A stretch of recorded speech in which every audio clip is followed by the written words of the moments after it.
Essa pirâmide de aprendizagem ela é a chamada pirâmide de William Glasser.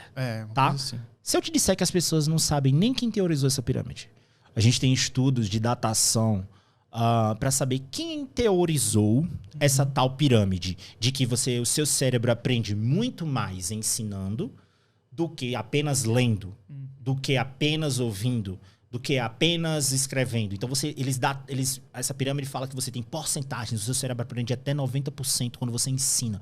Cara, dizem que essa pirâmide foi teorizada por William Glasser, mas também associam ela também ao Instituto de Neurociência lá nos Estados Unidos. Não sabem nem quem evidenciou. Eu posso até passar para você 3 evidências que fazem o chamado rebuttal, ou seja, confrontam essa pirâmide de aprendizagem com as pessoas. Qual é o meu principal comentário? Para o seu cérebro aprender, e isso é o cérebro de todo mundo, tá? Não é uma pessoa com neurodivergência ou uma pessoa do desenvolvimento normotípico. Isso se aplica a muitas pessoas. Isso varia com as tuas variáveis cerebrais. Mas o que você precisa ter? Esforço, atenção, ou seja, você precisa estar consciente naquele momento, seu cérebro precisa ter uma boa capacidade atencional, você precisa fazer repetição. A gente já sabe que o cérebro começa a esquecer as coisas, e esquecer é natural do desenvolvimento de neuroplasticidade. Esquecer pode ser essencial. Você precisa ter uma boa capacidade de sono e motivação para poder executar isso. Então, essas variáveis de esforço, motivação, alerta, boa qualidade de sono, fazem com que o seu cérebro se consolide. Entretanto, o que a gente já sabe? Cada um tem a sua capacidade de manter o bom alerta.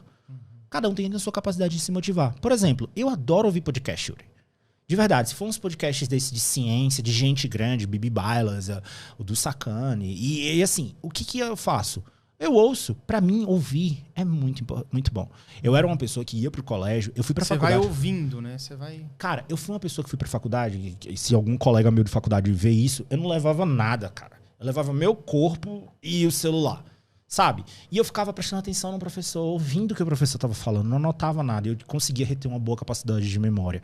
Inclusive, minhas memórias hoje, eu garanto a você que eu vou gravar isso aqui por muitos anos, porque eu consigo reter muito boa informação ouvindo. Agora, me coloca para fazer uma leitura. Puxa, meu cérebro não vai. Cara. Não vai. Eu não consigo. Eu consigo ouvir muito bem. Eu consigo visualizar as imagens e figuras e conseguir gravar isso. Por ser de uma área de pós-graduação, ensinar também me ajuda muito, né? Mas algumas pessoas precisam, sabe do quê?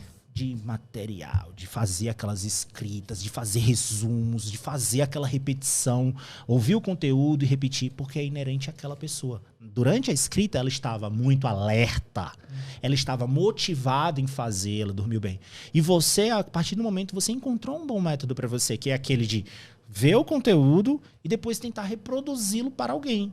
Mostrar aquilo para alguém, naquele momento que você estava contando, você estava com alta capacidade de funcionamento executivo. De funcionamento executivo eu estava extremamente concentrado em dar meu melhor para explicar. Perfeito, você estava motivado para executar. Exato. Você conseguiu planejar, executar e tomar ação. Funcionamento executivo, cara. E deu certo.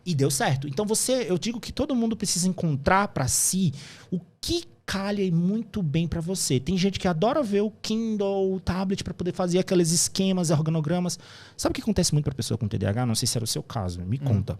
Tem gente com TDAH que prefere ver as figuras relacionadas ao conteúdo, porque é muito mais visual do que escrita, tá? Você gostava de ver o quê? Eu gostava... as figuras eu gostava, mas eu era mais auditivo. Muito bom. Você basicamente funciona de forma auditiva. Eu adorava ouvir, cara. E aí, hoje, você tem tecnologias que te ajudam com isso, né? Hoje é mais acessível. Né? Hoje você tem um algoritmo que você pega aí um texto de um livro, joga no algoritmo e ele bota um áudio do texto. Isso é sensacional. Isso é sensacional. E aí você ouve aquele texto, cara. Isso eu lembro do primeiro livro, depois de adulto, que eu li de cabo a rabo. O primeiro livro, depois de adulto, que eu li de cabo a rabo foi Eu, S.A. do Gene Simmons. Cara, é um livro bacana pra caramba. Eu comprei ele, o físico, e aí eu comecei a ler o capítulo 2, 3, eu desanimei. Aí, eu sempre compro um livro, depois de 2 semanas já... A motivação decai. Vai caindo, TDAH. Aí eu falei assim, não, cara, mas eu vou continuar lendo. Aí eu achei, acho que no YouTube, não sei, o MP3, aí eu comecei a ouvir. E aí eu sei que, tipo, de 7 a 10 dias, ouvindo no carro, enquanto eu ia na padaria, não sei, eu, ouvi o livro inteiro. Eu falei, cara, que sensacional. Se eu não tivesse isso, eu jamais teria lido. Isso é muito bom. Eu li poucos livros, como eu comentei, alguns livros mais são de neurociência, inclusive você tem um aqui, né? Eu confesso que eu li, mas eu preferia fazer o quê? Quando eu tinha versão PDF, né, desses livros, eu usei uma estratégia durante a minha faculdade que muitas vezes era, como eu prestava muita atenção no que o professor estava falando, às vezes eu fazia o seguinte, gravava minha voz, nessa época não tinha inteligência artificial, né? Eu gravava minha voz no gravador do computador, no gravador do celular. Enquanto eu estava executando alguma coisa, tipo, quando eu ia pra academia, eu colocava o fone e ficava reouvindo aquilo. Então, para mim, ouvir consolidava muita coisa. Então, eu já estava fazendo o quê ali? Repetição. A repetição de você fazer. Então, isso associa muito mais fundamentada para a capacidade de aprendizagem. Então, isso a gente já tem evidências muito grandes de que essa pirâmide de aprendizagem... Eu vi, você falou disso, eu vi um Instagram muito grande de concurso. Mais de 699 mil pessoas. Uau! Publicando a pirâmide de aprendizagem. E na minha cabeça, você fica se segurando assim. O que será que eu vou comentar, velho? Vou comentar porque eu não aguento. Mas eu tive um bom controle de vitória, acabei não entrando. Eu não entro muito em polêmicas e tal.